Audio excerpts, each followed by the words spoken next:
Então não existe esse decreto aí de número 60, ainda não foi publicado e nem sequer assinado ainda por mim, então esse decreto aí não tem validade neste momento.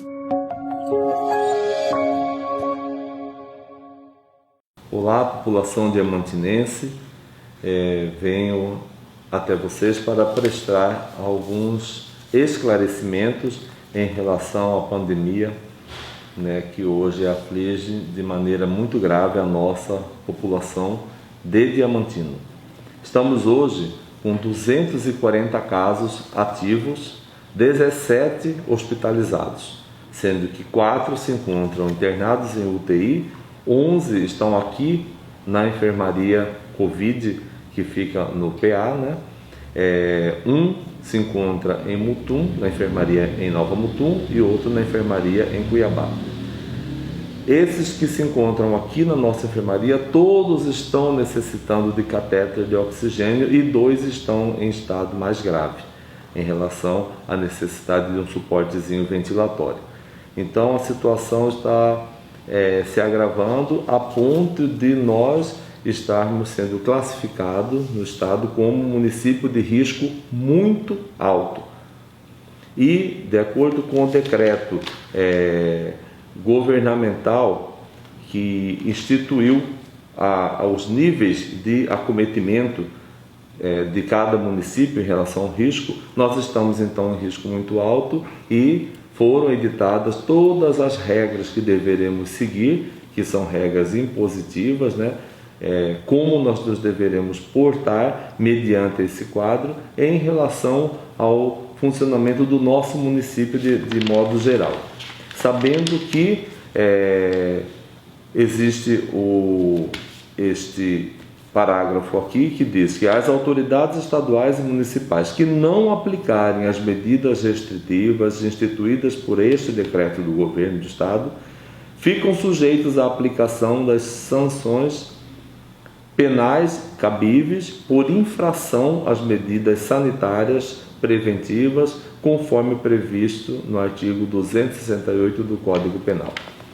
Então, mediante essa situação, nós iremos fazer uma reanálise do nosso decreto número 58 e ver o que nós teremos que nos adequar dentro desse decreto em relação a essas medidas que são impostas a municípios de risco muito alto.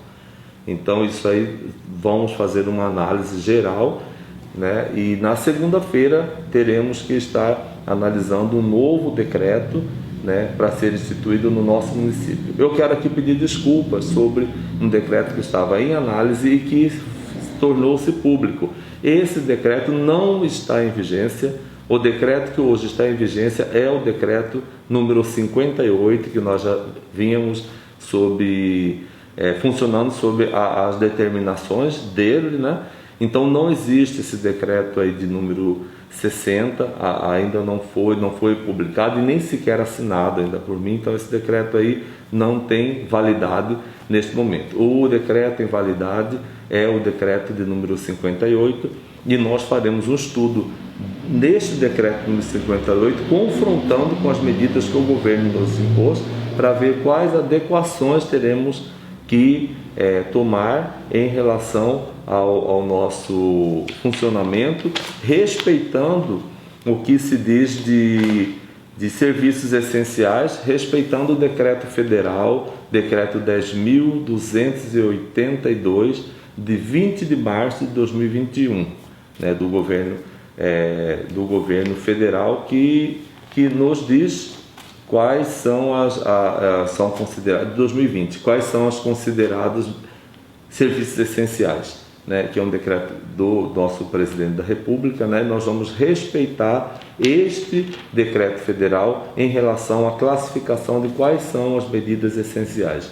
E pode ter certeza que, na medida do possível, eu estou analisando, junto com a equipe, junto com o comitê, que é o órgão soberano em relação às deliberações de decretos no nosso município, estamos fazendo de tudo para que venha de forma a contemplar o nosso comércio, nossa população de forma restritiva, mas que não fechem o comércio, Então não precisa se preocupar em relação ao fechamento, e sim a modalidade de funcionamento, as medidas de restrições, as medidas de controle de entrada das pessoas, dos consumidores, enfim, pode ter certeza que não há essa necessidade de desespero como se tomou. Eu sei o porquê, porque vocês leram um decreto que não está em vigência.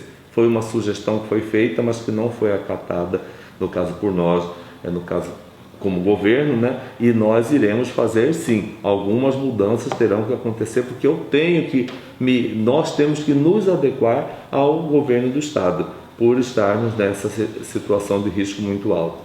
Mas pode ter certeza que as regras têm situações que vão até melhorar em relação ao funcionamento, expandindo um pouquinho o horário para poder diminuir a aglomeração, diminuir fluxo, né? Agora, em detrimento a isso, eu estarei mandando para a Câmara Municipal em relação às nossas fiscalizações. Isso sim, nós endureceremos sim na aplicação de multas para aqueles que não obedecerem às regras, porque senão aí fica difícil. Tem que ter essa contribuição. E nós estamos vendo que está havendo situações da cidade onde estão sendo desrespeitadas as medidas preventivas. Então a única forma de coibir é realmente aplicar multa. Multa no CPF, multa no CNPJ de estabelecimento, ou que seja de festas, numa aglomeração de festinha particular, nas pessoas que estiverem ali presentes.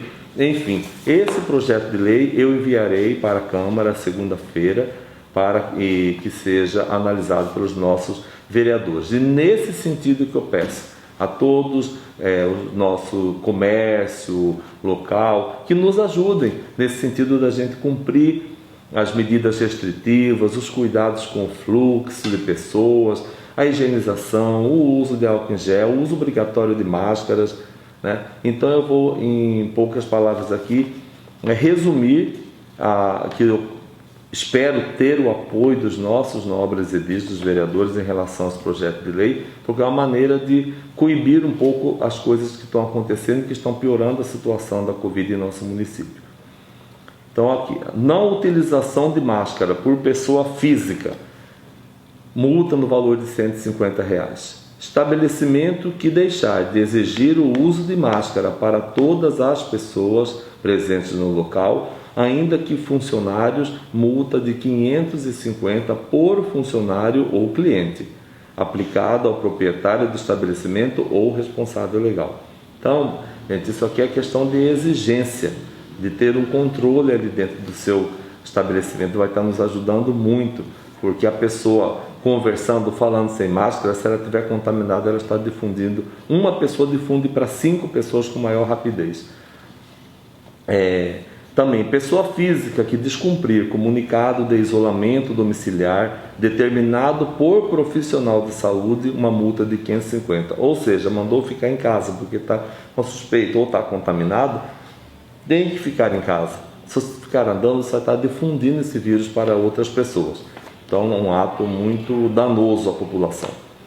Participar de atividades que geram aglomeração de pessoas, descumprindo as normas que as proíbem, multa para a pessoa física no valor de R$1.000. Pessoas que se encontrarem em uma festa, em aglomeração, seja em beira de rio, seja em chácara, onde for, isso que nós vamos ter que ter essa rigidez para ver se as pessoas respeitem esse momento que nós estamos vivendo. Se tratando de estabelecimento ou organizadores de eventos, que promovam eventos ou permiti-los, né, a multa para a pessoa física ou jurídica será no valor de R$5.000. Ou seja, se abrir um clube, fizer uma festa ali onde aglomera, vai ser incidida essa multa. Servidor em teletrabalho, de acordo com o decreto 104 de 2020, que descumprir normas de isolamento, multa no valor de R$750, sem prejuízo do processo administrativo disciplinar. Ou seja, aquela pessoa que tem que estar instituindo esse tipo de trabalho e estiver fazendo de forma diferente. Pessoa jurídica que descumprir ordem de suspensão das atividades durante a quarentena obrigatória, multa no valor de R$2.000. Ou seja, vamos supor, um comércio que ultrapasse o horário limite de funcionamento, ele poderá receber essa multa. Mas nós teremos uma ampliação nesse novo decreto, até de funcionamento de supermercados, tudo, para poder diluir um pouco a presença. Mas pode ter certeza, principalmente aos comerciantes, eu falo, que não haverá aquele decreto que foi divulgado erroneamente, né? Não haverá aquele decreto. Nós faremos adequação ao já existente, que é o número 58, sofrerá algumas adequações até que melhoram o funcionamento. Tá? Agora, o que nós vamos instituir de verdade são essas multas, são regras de fiscalização, essas serão endurecidas sim, mas quanto ao funcionamento não precisa preocupar, que nós estamos estudando uma forma do funcionamento acontecer em todos os setores, com restrições, com controle, tá? Então não precisa ter esse desespero que foi plantado na cabeça das pessoas, querendo fazer aglomeração, né? Protesto, tudo bem que isso aí é direito de cada um, né? A democracia assiste esse direito a todos, mas cuidado, que muitas vezes num movimento desse pode estar contaminando mais pessoas sem ter essa necessidade, tá? Então eu peço que todos esperem segunda-feira e passará pelo comitê as alterações necessárias, mas por enquanto o que está valendo é o decreto 58, da maneira que vocês vêm funcionando está permitido. Segunda, nós editaremos novo decreto, mas sem haver esse prejuízo que estão achando que vai haver para o comércio local. Não vai haver esse prejuízo, eu garanto a todos. E também nós estamos, vamos ver a necessidade, talvez será decretado feriado, antecipação de feriado, né? Nós puxaremos 2 feriados lá da frente, um para quarta, outro para quinta, e sexta-feira já é feriado, que é sexta-feira santa. Para o comércio é bom, porque lá na frente, quando tiver esse feriado, vocês estarão fazendo um mecanismo de compensação funcionando normalmente, num momento diferente, sem a pandemia, né?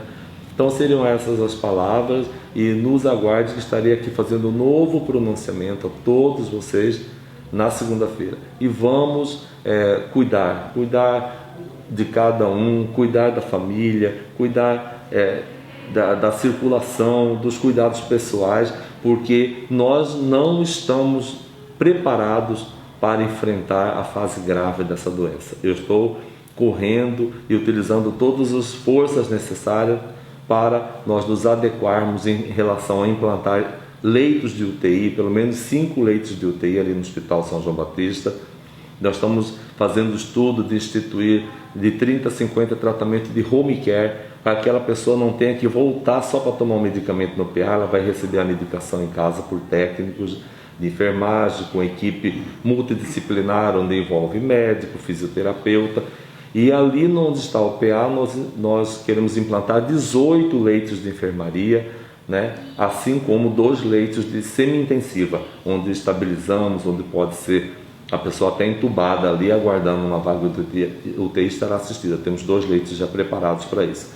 E o centro de triagem que começará a funcionar, onde nós iremos estar atendendo a população em geral, onde a população em geral estará sendo testada, o resultado saindo no mesmo dia do teste rápido, e instituído o tratamento necessário, né? E aonde teremos 4 leitos para aqueles que precisarem de uma soroterapia, de um tratamento rápido que não ultrapasse 12 horas, haja visto que ali funcionará por 12 horas. Aqueles que tiverem necessidade de permanecer mais tempo que isso, aí são transferidos para a enfermaria.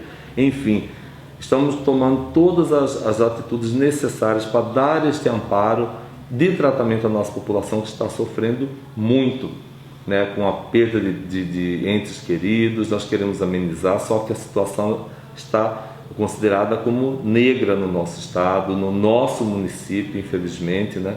E a tendência é ainda na semana que vem haver um incremento de casos, ainda de piora, para depois haver o declínio. Isso é um estudo feito pelos infectologistas. Então, muito obrigado, tenham todos um bom final de semana, um abraço.